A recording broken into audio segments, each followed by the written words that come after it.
안녕하세요. 이나무입니다. 오늘은 제가 코리아 디스카운트에 대한 얘기를 좀 하고 싶어요. 그래서 최근에 언론이나 여러 가지 정치권에서도 이제 많이 화두가 되는데 우리가 약간 잘못 알고 있는 것 같습니다. 그래서 어느 나라나 그 나라의 주가는 로컬 투자가가 결정을 하지만 그 나라의 주가가 다른 나라의 주가, 비슷한 회사 주가보다 할인이 된다는, 그러니까 한국의 경우는 코리아 디스카운트의 경우는 글로벌 투자가, 우리가 보통 얘기하는 외국인 투자가 입장에서 얘기를 해야 되는데, 최근에 보면 정치인, 공무원, 관변단체 아니면 협회, 그다음에 이제 잘 이런 것을 모르는 또 학자분들이 여기에 대해서 뭐 좌담회도 열고 많이 하는데, 아쉬운 것은 실제 그러한 대화를 할 때 가장 이것을 잘 알고 코리아 디스카운트를 결정하는 외국 투자가들이 다 빠지고 토론회가 이루어져서 뭐 거의 의미가 없는 그 정해진 그런 그냥 대로 각본대로 얘기를 하는데, 제가 이제 30년 국제 투자, 국제 금융의 경험을 녹여서 오늘 코리아 디스카운트에 관해서 좀 제대로 설명을 해보고자 합니다. 먼저 제가 질문을 드릴게요. 그래서 이제 한국의 디스카운트, 우리나라의 삼성전자 아니면 현대차 아니면 뭐 국민은행이 미국이나 아시아 다른 같은 업종의 다른 회사 대비 할인 대폭되는 것에 가장 큰 이유가, 절대적인 이유가 이제 거버넌스라고 얘기하고 어느 정도는 사실입니다. 그래서 이제 아시아 거버넌스 협회라고, 기업 거버넌스 협회라고 홍콩에 있는데, 이제 거기서 2년마다 서베이를 하는데 아시아 12개 나라 중 한국 기업 거버넌스의 순위가 이제 랭킹이 발표가 됩니다. 그래서 여기에는 이제 한국뿐만 아니라 선진국인 호주, 홍콩, 싱가포르, 뭐 일본도 포함되어 있지만 우리보다 이제 못 사는 후진국인 이머징 마켓인 뭐 중국, 필리핀, 인도네시아 이런 데도 되어 있는데, 저희가 랭킹이 대한민국이 3위, 5위, 7위, 9위 중에서 어디일까요? 불행히도 저희 랭킹은 4번, 9위입니다. 그래서 우리는 일본도 거버넌스가 좋지가 않아요. 선진국이지만 일본과 중국 사이 이제 9등인데, 중국, 필리핀, 인도네시아는 당연히 후진국이니까 한국보다 거버넌스가 안 좋겠지만 우리보다 경제 발전 단계가 떨어진 데는 말레이시아, 태국, 인도 이런 데보다도 우리나라 거버넌스가 많이 떨어진다. 이제 그것이 국제 투자가, 국제 금융, 해외에서 보는 한국의 이제 한국에 대한 시각, 우리나라 기업의 거버넌스에 대한 시각이다. 이제 그런 말씀을 드리겠습니다. 최근에 여기 이제 사진도 두 분의 이제 국회의원이 스폰서를 하는 그런 이제 그 세미나인데, 너무 이제 이런 뭐 전반적인 그 코리아 디스카운트에 대한 논쟁은 환영을 하지만 너무 이렇게 잘 전문가가 아닌 분들이 얘기를 하고 그다음에 그게 언론에 보도가 돼서 국내 우리 국민들 아니면 투자가들이 잘못 이해하는 쪽으로 가는 것은 참 안타까운 것 같아요. 그래서 우리나라에서 이제 코리아 디스카운트가 되는 이유가, 여기 이제 한 학자가 말씀하시는 것처럼 어느 정도는 징벌적 상속세, 우리나라의 상장 대기업이 자기 자식한테 지분을 넘기면 최고 65% 세금을 내게 돼 있습니다. 그래서 그런 경우에는 오너가 자기 주가를 낮추려고 의도적으로 수년 아니면 10년 가까이 주가를 끌어내리고 높은 주가를 싫어하죠. 왜냐하면 상속세를 적게 내려고.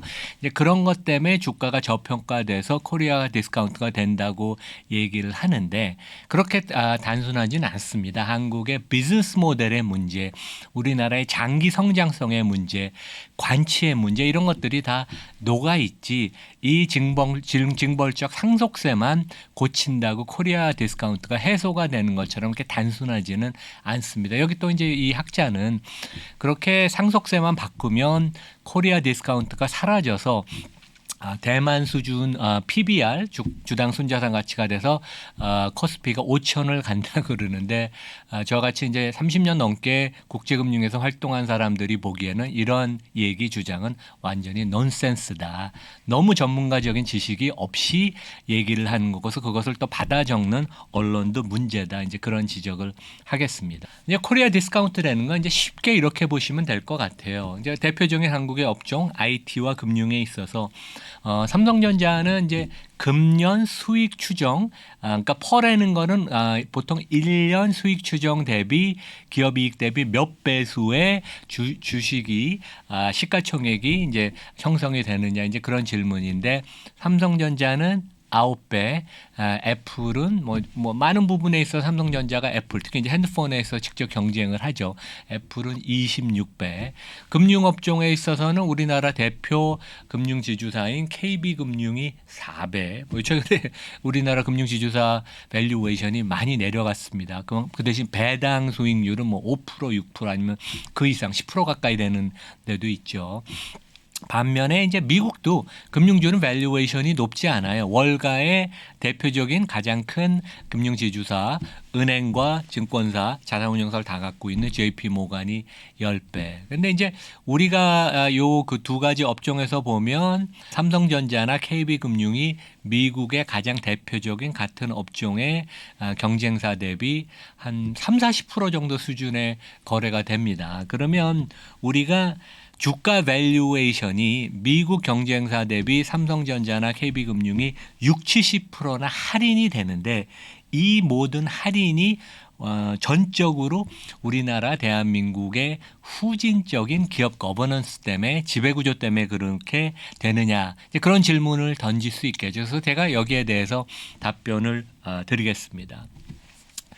이제 먼저 우리가 약간 팩트를 갖고 정확하게 얘기를 해야 돼요. 그래서 이제 제가 코리아 디스카운트 얘기를 하겠다고 그러니까 이제 저와 오랫동안 알았던 외국 투자가들하고도 며칠 사이에 이런저런 얘기를 뭐 미국인도 있고 영국인도 있고 뭐 아시아에서 활동하는 아시아 투자가도 있는데 그런 얘기를 합니다.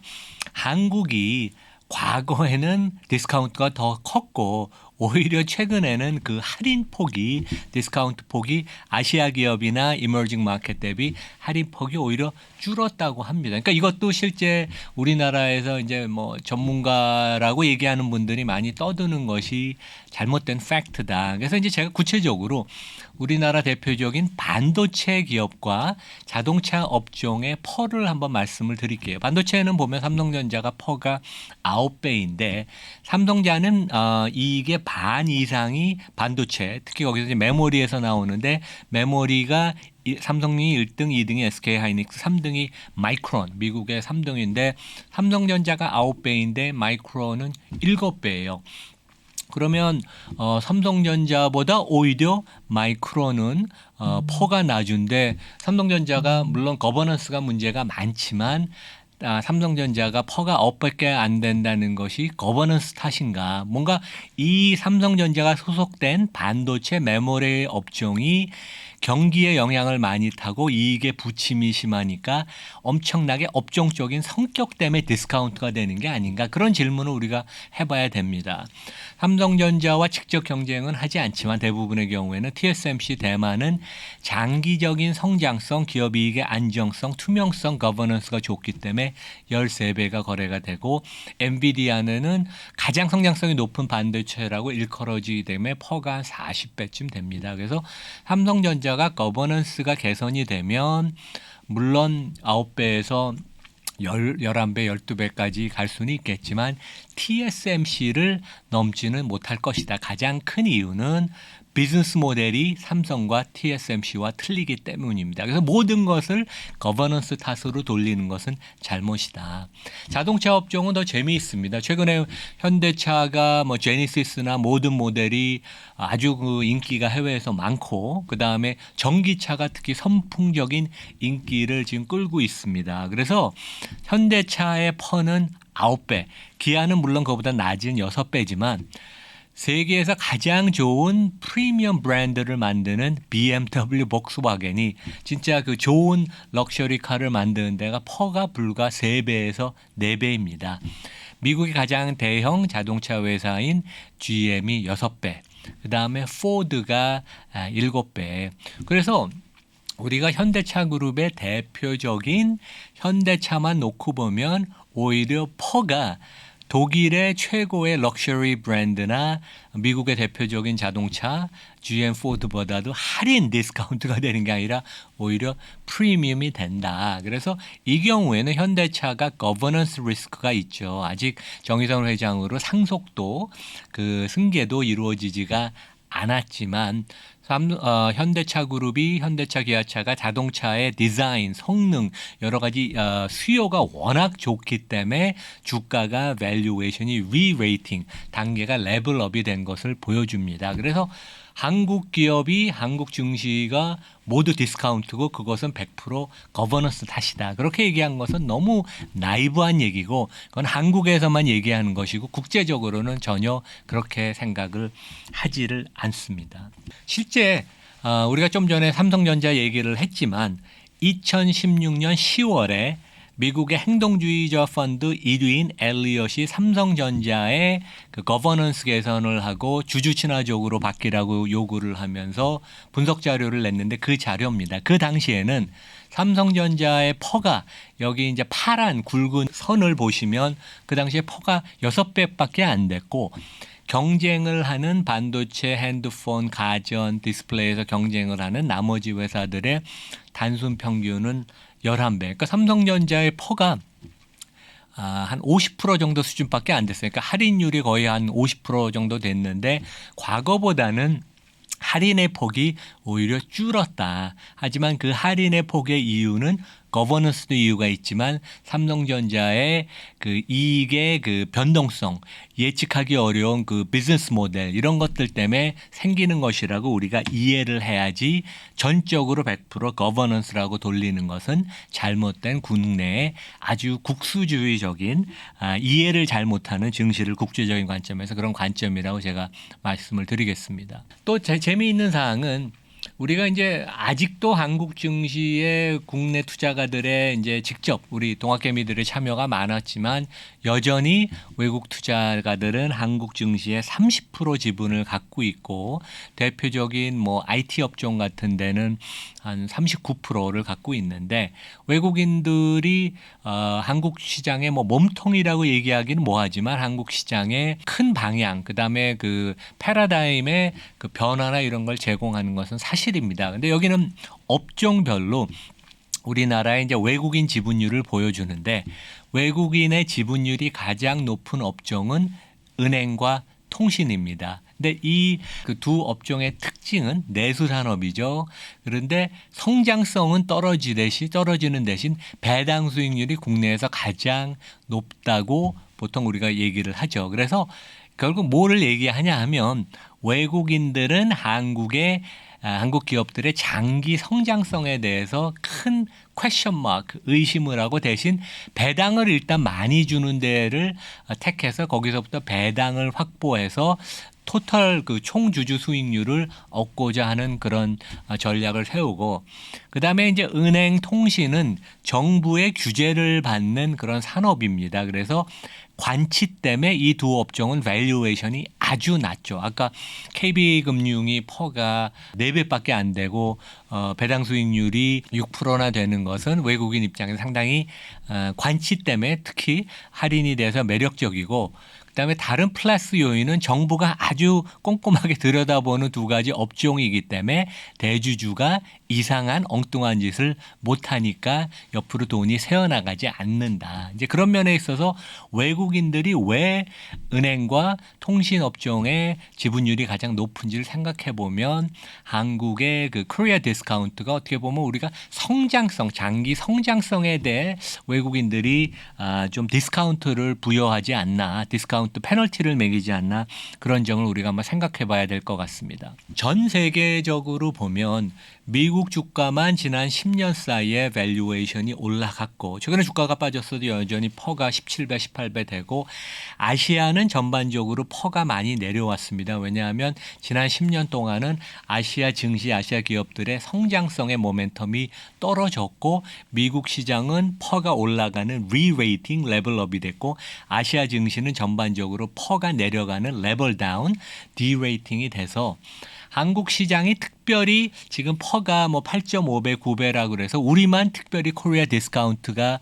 많은 게 아니라 과거에도 한 25% 정도 아시아 증시 대비 디스카운트가 됐던 게 지금도 비슷하게 유지가 되고 있다. 그래서 한국만 특별히 페널티를 많이 받는 게 아니라 우리가 그러한 이유가 거버넌스 외에도 다른 디스카운트 받는 이유가 있다. 이제 그 얘기를 제가 말씀을 드리고 싶습니다. 그래서 코리아 디스카운트의 진짜 이유는 크게 네 가지인데 일부에서 얘기하는 남북 관계, 회계 불투명성, 그다음에 뭐 중국 사드 보복, 뭐 한일 관계 이런 것들은 뭐 전혀 이런 걸 모르는 러스쿨 교수나 이런 비전문가들이 얘기하는 것이고 가장 코리아 디스카운트의 이유는 크게 네 가지고 두 가지가 가장 큽니다. 첫 번째는 한국의 비즈니스 모델의 문제, 두 번째는 거버넌스고 세 번째, 네 번째는 정부의 과도한 간섭, 그다음에 우리나라 인구가 지금 감소하기 시작했죠. 장기 성장성에 대한 의심, 그러한 그 페널티를 매기는 것입니다. 그래서 이제 우리나라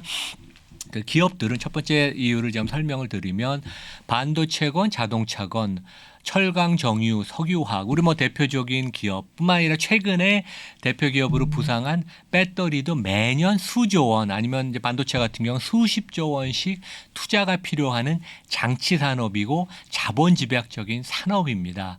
그래서 이제 이런 그 산업은 특징이 경기에 따라서 기업 이익의 부침이 아주 심하고 영어로는 highly cyclical 하죠. 그다음에 그 결과 이익을 예측하기 어렵다. 올해도 뭐 갑자기 삼성전자가 최근에 3분기부터 기업 이익이 갑자기 안 좋아지는 것을 예상하기 어려웠죠. 이제 이러한 그 비즈니스 모델의 한계가 가장 큰 그 밸류에이션 디스카운트의 요인이고 21세기 증시는 우리 미국에서 보는 것처럼 애플 같은 자산 경량화 모델, 그러니까 자기가 직접 투자를 많이 안 하고 좋은 인력과 R&D를 관리하고 브랜드를 관리하고 고객 관계를 관리하는 그런 애셋 라이트 모델을 선호하고 한국과 같은 자본 집약적인 투자를 많이 해야 되는 모델은 선호하지 않는다. 그래서 이제 페널티를 받는 게 있고 거버넌스는 당연히 소수주주가 우리가 피해를 많이 입고 이들을 보호하는 장치도 없고 여전히 배당 수익률이 아직도 낮고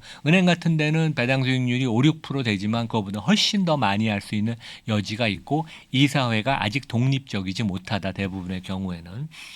이번에 우리 한전이 금년에 30조 원에 달하는 적자를 내는 게 대표적으로 정부의 간섭이 어떻게 이렇게 독점적인 사업을 망가뜨릴 수 있다. 그래서 금융, 통신, 뭐 이러한 그 유틸리티 이런 쪽이 정부 간섭 관치가 페널티의 요인이고 심지어 유통업 같은 데도 그 재래시장을 보호한다고 영업일수를 제한하는 이런 것들은 이제 정부의 간섭에 시달리는 우리나라 시장의 그 밸류에이션 업종의 페널티가 될 것이고 그다음에 생각한 것보다 빨리 지금 인구 감소 현상이 작년부터 나타나기 시작합니다. 결국 이것은 내수 기업들의 장기 성장성에 대해서 심각한 의문을 던지는 것인데 이러한 요소들이 복합적으로 코리아 디스카운트의 요인이다. 그래서 이제 여기 그림은 제가 아까 말씀드린 것처럼 우리나라는 자본 집약적인 비즈니스를 영위하는 산업 기업들이 대부분이기 때문에 기업 이익의 부침이 아주 심하다. 그래서 이것은 2001년부터 2018년까지 우리나라 200대 코스피 200 기업의 영업이익인데 2, 3년 기업이익이 늘었다가 1, 2년 급감하고 다시 2, 3년 증가하고 다시 감소하고 그래서 가장 경기에 영향을 많이 받는 그 시클리컬한 경기 의존적인 그 비즈니스 모델이고 이런 기업 이익들은 예측을 기업 모델을 예측하기 어려워서 디스카운트를 받는다. 그래서 아까 제가 말씀드린 것처럼 마이크론이 메모리 반도체 3위인 회사하고 미국 회사하고 거버넌스가 괜찮은데 이런 회사도 퍼가 7배인 이유고 삼성전자가 9배니까 오히려 마이크론이 더 할인을 받죠. 그래서 우리가 너무 거버넌스가 한국 코리아 디스카운트의 중요한 요인이지만 그 외에 비즈니스 모델이라는 것도 우리가 챙겨야 될 것이고 한국의 장기 성장성 그다음에 관치 이런 것들이 복합적으로 결합이 돼서 그 업종의 디스카운트 개별 기업의 디스카운트의 정도를 매김을 하니까 우리가 이제 이런 것들을 종합적으로 판단해서 적정 주가 적정 밸류에이션을 알아야 되겠습니다. 네, 여기서 마치겠습니다.